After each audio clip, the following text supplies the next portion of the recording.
നമസ്കാരം. ഇന്ധനവില കൂടാതിരിക്കാൻ നടപടിയുമായി കേന്ദ്ര സർക്കാർ. പെട്രോൾ, ഡീസൽ, എക്സൈസ് തീരുവ വെട്ടിക്കുറച്ചു. രാജ്യത്തെ ഇന്ധനവില വർധനവിൽ നിന്ന് ജനങ്ങൾക്ക് ആശ്വാസം പകരാൻ ലക്ഷ്യമിട്ട് പെട്രോളിന്റെയും ഡീസലിന്റെയും എക്സൈസ് ഡ്യൂട്ടി കേന്ദ്ര സർക്കാർ വെട്ടിക്കുറച്ചു. പെട്രോളിന് ലിറ്ററിന് 10 രൂപയാണ് കുറച്ചത്. ഇതോടെ പെട്രോളിന്റെ കേന്ദ്ര നികുതി ലിറ്ററിന് 3 രൂപയായി കുറഞ്ഞു. ഡീസലിന്റെയും എക്സൈസ് ഡ്യൂട്ടി ഒഴിവാക്കി. അന്താരാഷ്ട്ര വിപണിയിൽ അസംസ്കൃത എണ്ണവില കുതിച്ചുയരുന്ന സാഹചര്യത്തിലാണ് കേന്ദ്രത്തിന്റെ ഈ നിർണായക ഇടപെടൽ. എന്നാൽ ഈ നികുതി ഇളവ് സാധാരണ ഉപഭോക്താക്കൾക്ക് പമ്പുകളിൽ നേരിട്ടുള്ള വിലക്കുറവായി ലഭിക്കാൻ സാധ്യതയില്ലെന്നാണ് പെട്രോളിയം രംഗത്തെ വിദഗ്ധർ ചൂണ്ടിക്കാട്ടുന്നത്.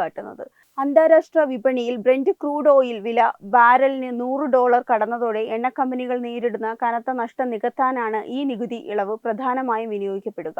നിലവിൽ 1 ലിറ്റർ പെട്രോൾ വിൽക്കുമ്പോൾ എണ്ണ കമ്പനികൾക്ക് ഏകദേശം 48.8 രൂപയുടെ നഷ്ടം സംഭവിക്കുന്നുണ്ട്. ഈ സാഹചര്യത്തിൽ സർക്കാർ നൽകുന്ന നികുതി ഇളവ് കമ്പനികളുടെ ഈ നഷ്ടം പരിഹരിക്കാൻ ഉപയോഗിക്കുന്നതിനാൽ പമ്പുകളിൽ വില കുറയാൻ സാധ്യത കുറവാണ്.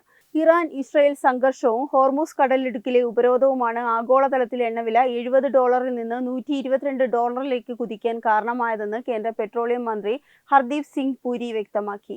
ലോകത്തെ പല രാജ്യങ്ങളിലും ഇന്ധനവിലയിൽ 30 മുതൽ 50% വരെ വർധനവുണ്ടായപ്പോൾ ഇന്ത്യൻ ജനതയെ അന്താരാഷ്ട്ര വിപണിയിലെ വിലക്കയറ്റത്തിൽ നിന്ന് സംരക്ഷിക്കാനാണ് സർക്കാർ സ്വന്തം വരുമാനം വേണ്ടെന്ന് വെച്ച് നികുതി കുറച്ചതെന്ന് മന്ത്രി കൂട്ടിച്ചേർത്തു. ഇന്ത്യയുടെ ഇന്ധന ഇറക്കുമതിയുടെ 40 മുതൽ 50% വരെയും ഹോർമുസ് കടലിടുക്ക് വഴിയാണ് എത്തുന്നത്. നിലവിലെ യുദ്ധ സാഹചര്യത്തിൽ വിതരണ ശൃംഖലയിൽ തടസ്സങ്ങൾ നേരിടുന്നുണ്ട് എങ്കിലും രാജ്യത്ത് ആശങ്കപ്പെടേണ്ട സാഹചര്യമില്ലെന്നും സർക്കാർ അറിയിച്ചു. ഇന്ത്യയുടെ പക്കൽ നിലവിൽ 74 ദിവസത്തേക്കുള്ള ഇന്ധന ശേഖരമുണ്ടെന്നും പാചകവാതക ഉൽപാദനം 25% വർദ്ധിപ്പിക്കാൻ ഉത്തരവിട്ടിട്ടുണ്ടെന്നും അധികൃതർ വ്യക്തമാക്കി. വെബ് ഡെസ്ക് തത്വമൈ ന്യൂസ്.